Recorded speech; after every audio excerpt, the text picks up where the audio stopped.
పండగ వస్తుందని నేను భయం వేస్తుంది భయ్యా. పుట్టినిల్లా మెట్టినిల్లా అని నేను మా వైఫ్ ఒకటే గొడవ. ఏం చెప్తాంలే, మాకు ఇలానే గొడవలు వస్తున్నాయని చెప్పి పండగ వస్తే ఎటు వెళ్లకుండా ఇంట్లోనే సెలబ్రేట్ చేసుకుందాం అని ఎప్పుడో డిసైడ్ అయ్యాం. అలా చేసుకున్న ప్రాబ్లమే కదా భయ్యా. ఇన్లాస్ మ్యూజిక్ ఒకవైపు, పేరెంట్స్ మ్యూజిక్ ఒకవైపు. అదేంటో కానీ రెండు వైపుల నుంచి టెన్షన్ ఎప్పుడు మనకే ఉంటది. ఈ లేడీస్కి అస్సలు ఉండదు ఏంటో. నిజం భయ్యా, బాబు పుట్టి 2 ఏళ్ళు కూడా అవ్వలేదు, అప్పుడే సెకండ్ బేబీ ప్లాన్ చేయమని ఓ షంటింగ్.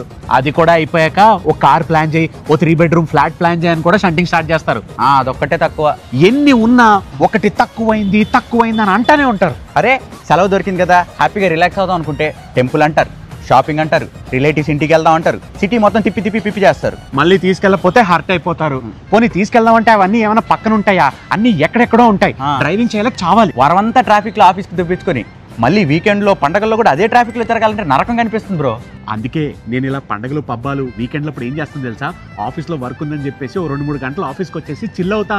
నీకు కూడా ఈసారి నుంచి అలాగే ప్లాన్ చేస్తాను. నువ్వు వచ్చేసే బ్లడీ నాన్సెన్స్ చూసుకుందాం. నవ్వుకోండి, బాగా నవ్వుకోండి.